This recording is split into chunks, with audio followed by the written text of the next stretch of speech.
Àgbà òṣèré lẹ́wà nì tí gbogbo àwọn olólùfẹ́ wọn mọ̀ sí Okunu ni wọ́n mà tú àṣírí ńlá kan o nípa àwọn òṣèré lẹ́wà nínú ìfọ̀rọ̀wérọ̀ kan eléyìí tí ó ṣe ní orí ayélujára. Èyí ni ohun tí ó sọ. Wasiu Ayinde pẹ̀lú àwọn online lọ rẹ̀ má tún ti wọ́ wàhálà tuntun sí i lẹ́sẹ̀ báyìí o lórí ọ̀rọ̀ ìrántí ọdún kan gẹ́rẹ́gẹ́ tí ìyá Wasiu Ayinde jáde kúrò láyé. Èyí sì ni ohun tí ó ṣẹlẹ̀. Ẹ farabalẹ̀ báyìí kí ẹ jẹ̀ gbádùn ìròyìn náà. Òṣèrékùnrin lẹ́wà Okunu, ọ̀kan lára àwọn gbajúgbajà òṣèré lẹ́wà yìí, ló tú àṣírí ńlá kan nípa àwọn mákẹ́tà tí gbogbo àwọn ènìyàn mọ̀ sí Olasco, tí ó sì gbé jáde jàǹtò. Níbi ìfọ̀rọ̀wérọ̀ kan ni òṣèrékùnrin Okunu ti sọ̀rọ̀ ńlá yìí o.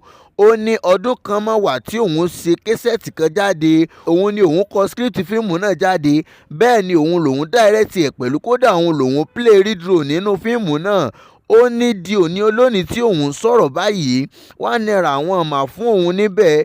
Wọ́n ta késẹ́ẹ̀tì yẹn, wọ́n ta part 1, wọ́n ta part 2, kódà wọ́n tún ta part 3. Nínú ìfọ̀rọ̀wérọ̀ kan tí actor Okunu ṣe lórí ayélujára ni wọ́n ti bí ní béèrè wípé kí ni àwọn ìpèníjà ńlá tí ó ti ní lẹ́nu iṣẹ́ òṣèré yìí ló fi mú ẹnu ba ọ̀rọ̀ yìí o. Àwọn olólùfẹ́ òṣèré yìí ìyẹn Okunu sì ti bẹ̀rẹ̀ sí ní drag Olasco báyìí ní orí ayélujára láti ìgbà tí Okunu ti sọ̀rọ̀. Bẹ́ẹ̀ ni wọ́n tún sọ wípé kí òun náà bọ́ síta kó wá sọ tirẹ̀ wípé ìwà burúkú gbà ní ó wù wọ́n. Ní bò ni èèyàn yóò ṣe kọ script tí yóò direct ẹ̀ tí ó sì tún play lead role pẹ̀lú nínú eré náà tí ẹ kò sì ní fún ní one kọ́bọ̀ nínú eré tí fíìmù náà pa. Eléyìí kò bójúmu rárá, ó sì jẹ́ ohun tí kò dáa rárá. Ọ̀rọ̀ Wasiu Ayinde eléyìí tí àwọn ènìyàn ń gbé káàkiri pẹ̀lú ọ̀rọ̀ ọdún kan eléyìí tí ó ṣe fún ìyá rẹ̀, ó mọ̀ tún ti bọ́ sórí ayélujára báyìí. Bẹ́ẹ̀ ni àwọn àáfàá sì ń pa yèdàyèdà tí wọ́n sì ń pàǹpà tí wọ́n sì tún dà lọ sí ilé rẹ̀ láti ṣe àdúrà fún un.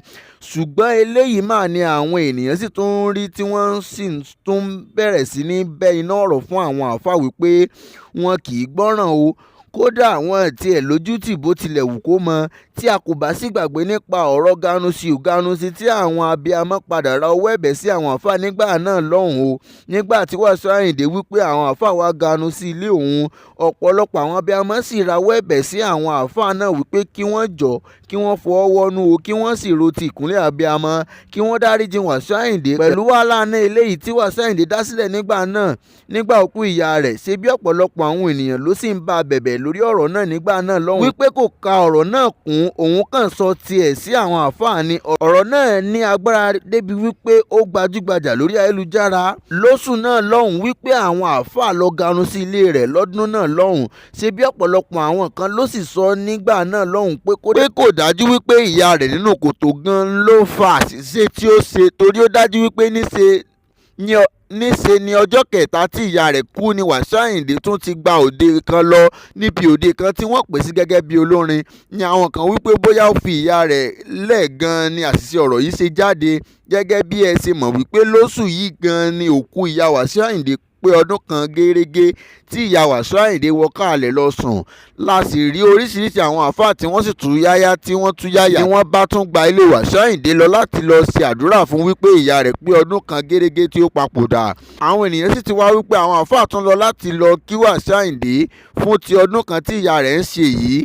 Fọ́nrán kan tí àwọn ènìyàn tún wá rí ni ó mú kí àwọn ènìyàn tún máa ṣe ìrántí kí ló dé tí àwọn àáfàá yìí kì í ṣe ní ìtìjú rárá wípé kí ni wọ́n tún wá káàkiri. Kì í ṣe irú Wasiu Ayinde ló yẹ kí àwọn àáfàá tún gba ìlú gba ijó kí wọ́n tún kóra wọn jọ pọ̀ láti lọ́ọ́ máa gbàdúrà fún ní ilé rẹ̀.